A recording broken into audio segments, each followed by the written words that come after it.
Let me share this. It comes from the highest realms of the military themselves, and it comes from some of the best placed sources. And when I say this, look, the deal is, Alex, is that the hunter-killer teams are coming. NATO has been brought in this country. Remember when Secretary of Defense Gates said that they may need to call on NATO to bring in troops because we were deployed all over the world? We told people that was the plan, to deploy U.S. troops who would be loyal to the United States, their oath, defend the Constitution, Bill of Rights, and to bring in NATO troops.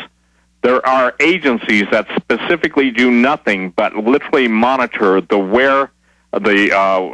whereabouts of all these different individuals. Now, no, we've always known that. I mean, they constantly spy on the vets who think that doing all these black ops, the government loves them. They hate you because they know you're going to resist when they try the Soviet-style purge. Go ahead. Right, and I think they could have called us BS brokers or whatever. They've called me worse than that. I'm sure you've had it worse than that. But the point is, Napolitano basically validated everything that you and I have been warning about for these past 15, 10 years, whatever. The point is, ladies and gentlemen, how dare they vilify a group of men and women who would lay down their lives for their country and then turn them into the enemy with the same brush as, those gun owners, those constitutionists, those patriots, those right-wing terrorists, blah, blah, blah. If we don't command a lawsuit, a multifaceted lawsuit against the, and I'm telling you, these are hate crimes, ladies and gentlemen. They're totalitarian hate crimes, and they are violating your civil rights. And not only are they violating your civil rights, they're, in essence, Alex, the Napolitano document has solidified the execution warrants that are already issued. And it shows they're the bad guys. I mean, look, foreign banks are looting the GDP in 6 months. All the production of the country stolen in half a year for an entire year. They are just running rampant, stealing everything. The only reason I think you may be right that they may go hot and sooner rather than later, Steve, unless we get the word out like our lives depend on it, is because all the rich people for 3 years have been leaving the United States, and I mean the billionaires. And I've talked to them. A lot of them live here in Austin, and they're freaked out themselves, going, "Oh yeah, you don't know the elite. I'm getting the hell out of here. Oh yeah, there won't even be an America." And I go, "What do you mean there won't be an America?" And they just said, "There won't be an America." I don't know what that means, but I just can't believe they're doing this. Well, here they are doing it, Alex, and the problem is that when it becomes so in your face, it's one thing to warn about it for years or a decade and a half. It's another thing when everything you've warned about is now present on your plate.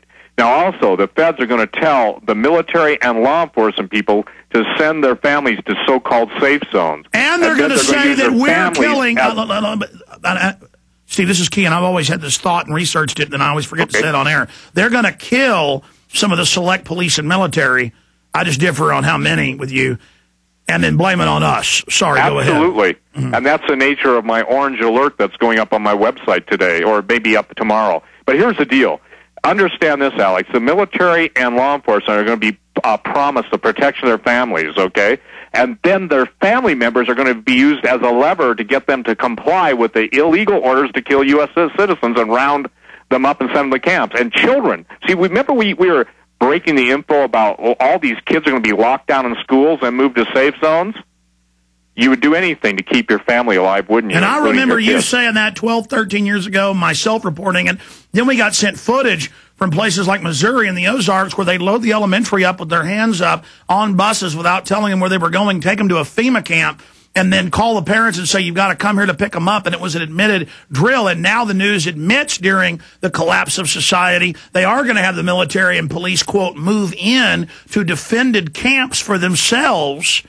My God, what a sickening plan they've devised.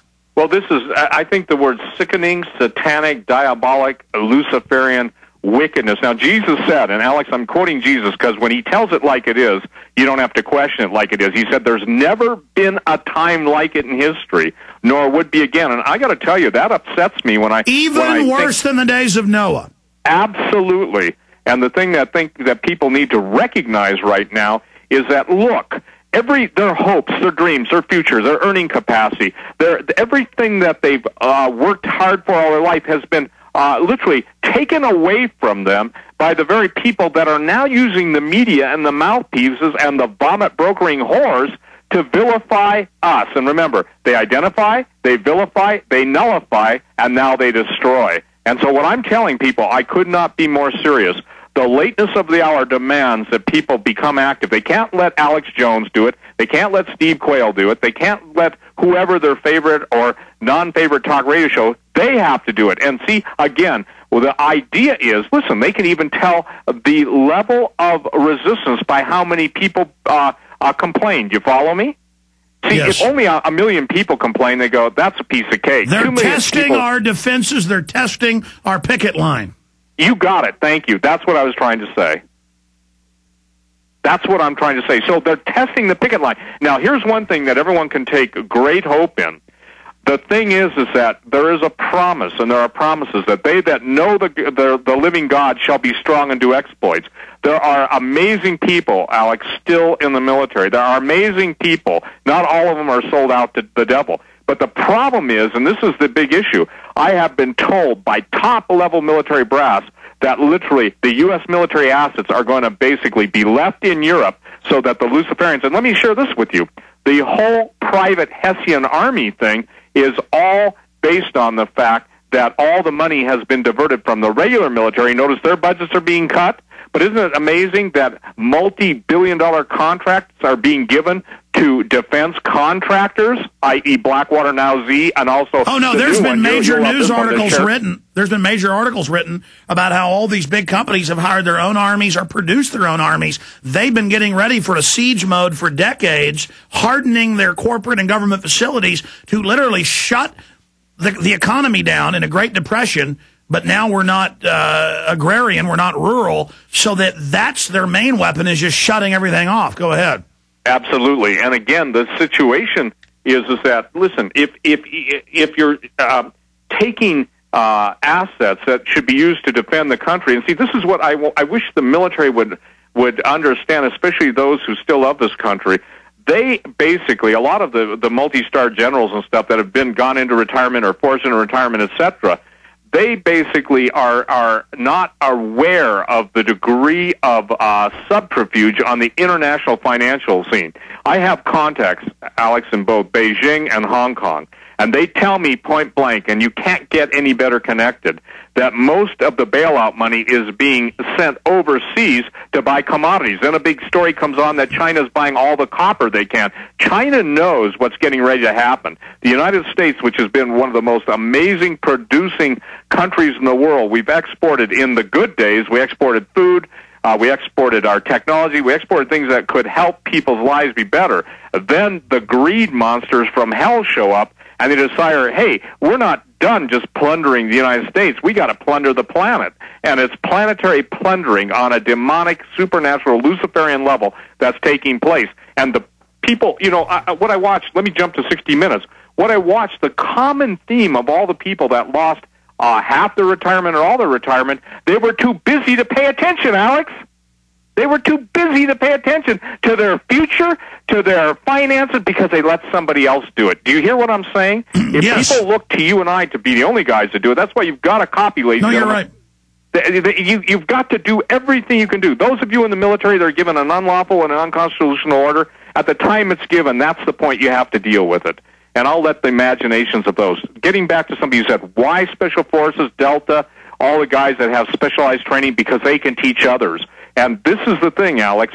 Too many coincidences. Right now, Criminal Investigation Division of the military is investigating a couple Army deaths at one of the Army hospitals. Well, they killed, they're constantly killing the Delta Force people when they Absolutely. come back. And I saw a report, suicides are at like 10 times, I think it was even higher. I just Googled record military suicides. It was just astronomical, off the charts. Most of these aren't suicides, they're killing people.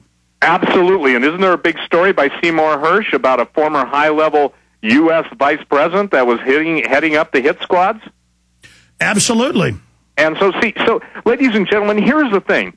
Here's the thing you've got to do. You've got to turn off the bloody TV. I call it the zombie machine. That zombie machine is a mind-controlling, neuro-linguistic programming device. That's why they're even bigger. Alex, you walk into Costco, 100 TVs, basically, 40, 50 inches, whatever big they are, right there, beaming out, streaming out. But what I don't think... Hey, I took RTF 15-plus years ago, And they openly admitted there was subliminals in billboards, radio, TV, all the big productions. And then they admit the flicker rate, the way they put all the different screens on there. They'll have like 10 screens behind them where your conscious mind can't pick it all up, but your subconscious mind kicks in. Then the info beams right in. I mean, they've got multi-layers of propaganda and programming. And I catch myself watching Obama listening when he does that perfect cadence, when he goes, I mean, I can't even do it like he does it. And then I read top neurolinguistic programmers that are, mainstream scientists working for governments. They say he's a master at it. He's up there literally hypnotizing people. And this is something, again, before people boo-boo or say, oh, you're both crazy. Here's the thing. The people that were fat and sassy with a heavy retirement and, $500,000 house in Austin and no worries, now they're out on the streets, not only in Austin, but all the major cities of the United States. Ask yourself this, ladies and gentlemen, how